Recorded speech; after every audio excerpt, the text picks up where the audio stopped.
Well, hi, Lisa. How are you doing today? Hi, Elaine. I'm well. And you? Fine. Well, Good. as you know, my name is Elaine Cheney, and I'm working with Third Path on their grandparent project. And it's a project to really try to explore the ways that grandparents are involved with their grandchildren that help support families to have time for work and life. So I know you have just a really great story, and I'd love for you to introduce yourself and tell us a little bit about your family, how you're involved with your grandchildren. Just tell us the story of that. Great. I would love to do that. My name is Lisa Davidson, and I do have a unique story. Um, my story actually began by being reared in a family that was a very interconnected and very supported family. So I have deep roots in that. I have parents that were very active and involved, both in my own life and in my own children's lives. So I come to some of that having had good experiences in that and knew that that was something that I wanted to continue in my life. Um, in nine, let's see, in 2018, I had my first grandchild, and my daughter-in-law was able to be at home for a few months with him, but it became clear that she wanted and needed to return to work, and we began to talk about that. In addition, at the same time, my parents, who were in their late 80s at the time, my Mhm. mom was suffering from dementia and was in really kind of mid stages of her dementia. They were beginning to need more support. And our goal as a family was to try to keep her at home. So, as we began to look at that and we began to think about those two things kind of converging, it became clear to me that it was time perhaps for me to stop teaching. I was teaching in public school. Yeah. And it became clear to me that although I was technically not yet quite old enough to retire, that this was an time when my family was needing more support and that I could and Mhm. had the opportunity to be available to do that. So that's kind of what brought us there. We began to care for my mother at home with great home health care support. That was wonderful and Wonderful. invaluable in our Yeah. journey. Yes. And very sweet to be able to return the good care that I feel like she had given me all of my Mhm. life. And then sweetness upon sweetness, my first little grandson came and began to stay with me full time, with my husband and I full time. So it started rather organically in that way. It just became clear that my family needed support and that I had the opportunity to do that and could make a difference. It has grown from there. So I still we have lost my mom to dementia in the meantime, but we're able to have her at home all the way through coronavirus, which I am Oh, incredibly grateful for. wonderful. My family has grown. So I now have, in addition to the one grandson who stays with us full time, his mom and dad live here in town, my son and my daughter in law. Uh-huh. And we pick him up every morning and they pick him up in the afternoon. But I also now have a daughter and a son in law and their two sons who live with us in our guest house. We have a very small Oh. guest house and they live with us on the same property. So we are actually now a four-generation household. We have my dad, my husband and I, and my daughter and son-in-law, and all three of those little grandsons. So it is riotous and joyful, and we are all in a very good place. So that's Yeah. a little bit about where we are. Wild and wonderful sounds like. Wild and Wild and wonderful. wonderful. Yeah. Absolutely. Absolutely. So, what were some of the conversations that you had with your children? And it sounds like even, and also with your, certainly with your father, about kind of how this would work, Yeah. and what are the conversations you continue to have to keep it, to make sure everyone's on the same page and happy with the Yeah, arrangements?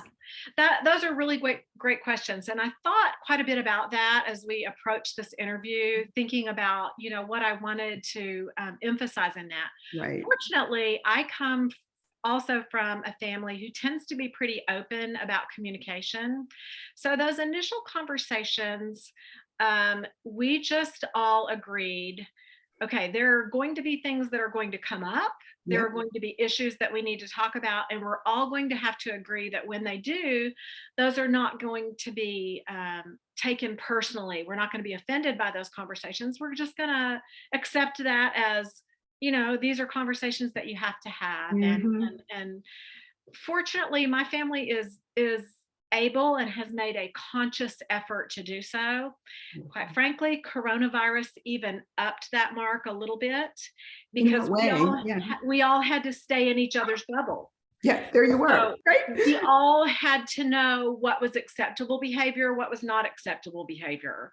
Uh, you know, how much were we going to be masked? How much were we going to be out in Right. public prior to vaccination, after vaccination, and so forth? So coronavirus really accelerated that in a lot of ways because we Yeah, had to be having these constant dialogues of right. what is acceptable because we are all dependent upon one another to How keep do you that. how do you protect that bubble? I mean, you had sort of a natural bubble. What are the parameters of it, and what are the Exactly. rules of engagement around it? Exactly, Interesting. Yeah, exactly. it's interesting. So for us, it was a matter, and quite frankly, again, I think, on my experiences as a young parent too. I tried very hard to go back and remember what that was like as I was beginning a family with Yeah. very young children, and I have four. So I was beginning a family with very young children and thinking about the insecurity of that Yes. and that steep learning curve. Yeah. So I wanted to have that, in the forefront of my mind as I'm talking with my kids about these things because I felt it was important to acknowledge that their parents are the final authority on these kids and on what happens.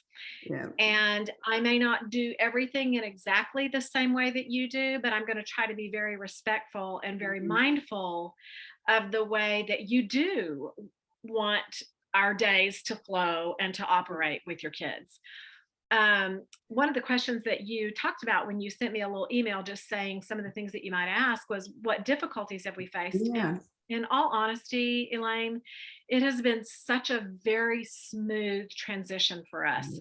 But again, I think that has a lot to do with the fact that we had those initial conversations, right? Yes, I think you're absolutely right. Yeah, so that's what it really sounds like. It's that openness to kind of talk through and maybe think ahead on what some of the challenges might be. The other thing I hear you saying is a real respect for your children as parents, which is it takes a little flipping of our switches sometimes as parents of grown children to say, yes, 100%, yes, like because you can't jump in these, and say, you're doing this all wrong. You need right, to right, do, this or the other thing. exactly. To be to be honest, I again drawing on my own experiences as a young parent, I try really hard to recognize their authority with their own kids, Mhm. and I try very hard to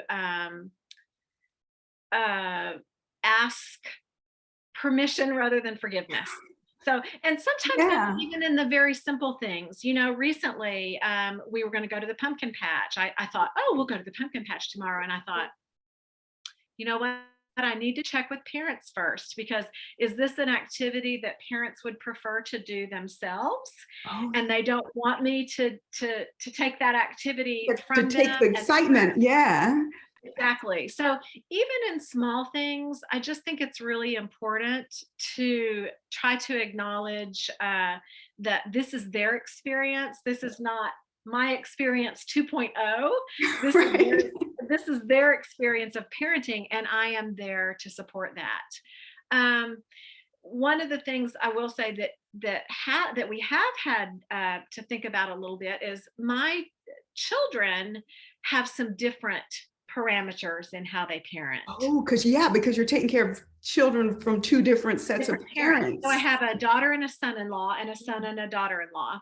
Now, my daughter and son-in-law have a most unusual, most wonderful opportunity. They're the ones who live in our guest house. They have just started experimenting with this. They're on their first outing right now, but their plan is, while their children are small, to come and live in the guest house for 2, 3, 4 months, Mhm. and then they will travel for 2, 3, 4 months. So they are coming in and out all of the time. They're getting the best of both worlds. They work fully remotely, Right. so they can work from any place in the world. In fact, they have been in Mexico for a few weeks, and we're going to see them for What Thanksgiving. So fun. we're excited about that. But um, so their experience and their way of parenting is a little different from my Yeah. son and daughter-in-law, who have a much more um, routine sense of their schedule. Right. An example I can give you is this. This is a quick example. My son and daughter-in-law prefer that their son is up early in the morning because that he has to get out the door and all of that, and Mhm. then he takes a nap in the afternoon. For my daughter and son-in-law, they much prefer that their sons sleep in a little in the morning and drop that afternoon nap earlier, because quite frequently they're finishing their work by early afternoon and they want some time with the boys, or by late afternoon and they Right, want some right, time. right. So they're not big issues. They're just differences in schedule, or Yeah. differences in how we approach what we eat, or those kinds of things. And so you just have to be mindful of Mhm. trying to be respectful of both of those things sometimes when they're different. As I said, my kids genuinely are just so lovely to me and have been so wonderful in just being so kind and so grateful and so thoughtful about the way that we have approached that. But I do think that early legwork makes all the difference. Yeah, and then being able to, and I'm thinking too, being able, as time goes, as the grandchildren get older and different kind of rules and routines need to Yeah. happen because kids are older, right? Being Yeah. able to keep revisiting that, and I really admire the fact that you can kind of pull off having kind of a little bit different styles with the different families. It really strikes me that there's the communication piece that you talked about, but there's also this real sense of your respect for them as parents, and their respect for you and what you're doing for them. There's something special about your family, Lisa. Oh, well, thank you. It's I just think so there much is fun. too. I think there is too. I'm Yeah, grateful and mindful of that all the time, because yeah, uh, I do think that we have earned one another's trust and I think so respect, and too. I Yeah, do think that makes a difference. yeah, Um, there is a certain amount of trust that has to happen in order for this to be successful. yes, And I think they have to trust that I'm doing my best. I have to trust that they're doing their best. And we have to trust that when we need to tinker with something, we can go to one another freely and say, look, here it is. I can give you a good example. yeah. We are traveling to Mexico, as I said, to see our Oh, kids that are in yeah. Mexico right now. But we wanted to leave a day earlier. Well, we called our other kids and said, hey, we want to leave on Friday rather than waiting Mhm. until Saturday. And they said, Yeah. great, we'll take a day. It's no problem. So they're also flexible and mindful about our schedule. As it turns out, they're going to come down there with us. They're following us down there the next day. But they are flexible to work with us as well. From time to time, when our kids that live with us are in, my daughter will say, hey, why don't you let me take cousin today, and Right.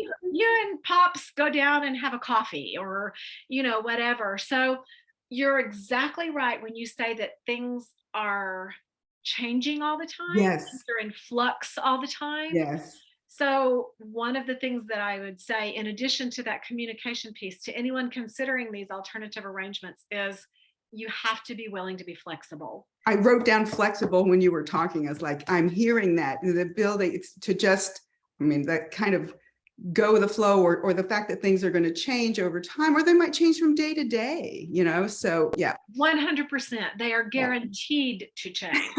And in my case, Yeah. now then my father, who had been living on his own after we lost my mother, my father is going to be moving in here with us. So we, as I said, we're now a 4-generation household. So that was then another change to the dynamic, right? Yeah, and what the daily routine and kind of yeah, right. Absolutely. And fortunately, again, I think love and communication cover a lot of things. I think you got it, Lisa. Yeah. um, and perhaps laughter too, you know. Yeah, a good sense of humor always helps, and Yeah, when raising absolutely. kids as well, so I get it.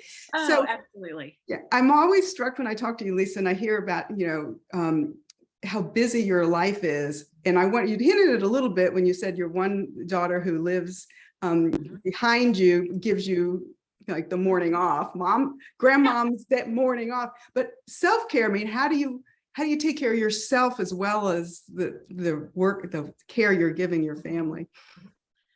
I will say that my kids are very gracious about that. They're wonderful. They are wonderful to pitch in when they can, even in ways that they can. My son will come over and say, let me fix that for you. I'll take care of this or do that. So they're always looking for ways to pitch Yeah, in, and that makes a difference. I think, again, that goes back to that mutual I respect. think so too. Yep. Self-care can be difficult in a 4-generation household.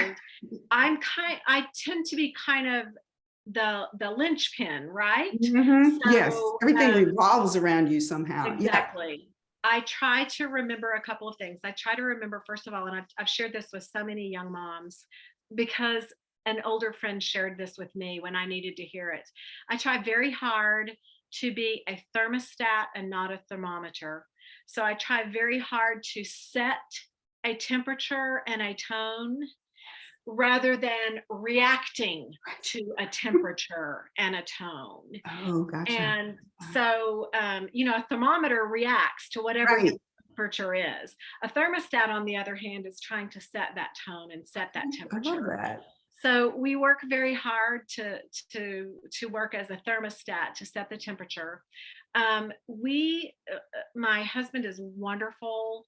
The boys adore him. He's just all kinds of fun. They love to be with him. So from time to time, he'll take over a morning and I'll go sit and read a book at the Yeah. library or whatever. My daughter pitches in from time to time. Um, we try very hard to plan at least one outing a week, just the two of us, whether that's Yes. dinner somewhere or just going out for a coffee or a drink I was somewhere. gonna say lunch. Yeah. Yep. Yeah, just so that we can have kind of an uninterrupted conversation. Um, and typically, if we can at least do that once a week, we feel pretty good about that. Our evenings are pretty easy. The boys are typically with their parents in the evenings, so our Mhm. evenings are reasonably easy, and we Yeah. have that time to kind of rest and Right. regroup. But um, for the most part, we just count it all as joy. It's just wonderful. And we have just had a wonderful experience. I hope it's something that will continue as our family grows. Um, Um, I hope it's a culture in our family that we can yeah. continue to grow. Yep. I think our kids have been able to do things that they might not otherwise do, Mhm. including the traveling. My kids, even that are here in town, just the financial benefits of not having to pay the staggering Yes. cost of Yes. daycare, Yes. because It we is staggering. unfortunately do Yes. not live in a country where we have daycare that is subsidized or free universal daycare, those kinds of things. So um, I think we're all aware that this piece has also allowed them to do things that they might not otherwise be able to do. And that is also just a great delight. Yeah, it is. It's just nice. It's a way to it's a way to support them at this time of their lives, because daycare can be extremely expensive. Yeah. So you've talked of, there's a few things that pop up as you've been telling your story that Mhm. sound like keys to success around the flexibility and the early and ongoing conversations. Like, how would you describe sort of the 3 or 4 kind of keys to success for you? What makes this work? Mhm. Yeah. Um, that's a great question. What makes this work? Again, just it cannot be overstated how much that communication piece Yeah. matters. And I think that needs to happen early on. And I think everybody needs to feel free to set what their limits are. Not everyone is going to have a 5 day a week limit and say, I can do this. Right. But maybe a grandparent will say, well, I can do 2 afternoons a week, or Mhm. I can help out an evening so you guys can have a date night or whatever that is. I just think that you need to be clear from the beginning what each party is expecting from this, Yes. so that there is not a miscommunication at some point where somebody feels like they're getting the short end of the stick. Well, Yeah. they're dropping these kids off more than I thought, or oh, I thought that you were going to be helping do these things and you're not. And Yeah. so I think those early and frequent communications, I think that helps a lot. A great Mhm. sense of humor helps a lot. Yeah, right. Yeah, and I think that again, just that very much that mutual respect and Yep. that willingness to say it. And you're exactly right, Elaine. It sometimes is hard as a parent to step back from that role and to let your adult kids be the adult parents of their children. Yes. Mhm. And you may not agree with the Mhm. way that they are doing something or handling something or whatever your individual situation is. But I think remembering that this is not your experience 2.0, this is their Mhm. experience, and I that love the your way. job, Yeah. yeah, that your job is to support them in ways that you can and in ways that you all can agree upon. And sometimes to be quiet when it is otherwise. So I think that can be hard sometimes for some people. Yeah. And I think, yeah, you really have to be intentional about it, I think. Yeah. Yeah. Uh, And just that's a great word. That is a great word. This is not a willy-nilly process. no, it's not. This is an intentional process that you think about and that you talk about, and you have to understand the lifestyles of Right. one another and how that works. One set of my kids are very much environmentalists, so environmental issues are very important to them. They are minimalists. They don't want to own a lot of things. They don't want you to give their kids 50 Bunch presents of at stuff. birthdays and Christmas. Right. So you have to be mindful and Mhm. respectful of how those things look. And so I think being intentional is huge, communication is huge, humor is huge, and respect is huge. I think all of those things are Nice. just so Right. critical. Great. Well, as always, it's so much fun to talk to you and hear your story. And it's been so fun to talk to you about your daughter that's traveling, and that it's just, I mean, she learned something from her parents too about this idea, like, oh, let's just try this and see how it Well, works, we right? did we Yeah. did travel a good deal growing up, but I think Oh, in okay. my experience, you kind of chose a career, or you were a full-time Yes. mom. And I'm so delighted that these young women have so many opportunities. Not young women, young families, because my Yes. son-in-law and my son are the Same same way. Yep. way. So incredibly nurturing, just wonderful young men. And I think that these young families are building on what we learned and knew and doing something really incredible and wonderful. So I'm excited to be a part of that in any small way I can be. And I hope that through these grandparent interviews, there will be people who will um, talk about this more, who will have these Right. conversations more and just say, look, it may not look like her story, but her story made me think, oh, well, this is an alternative we could try. This is something different we could do.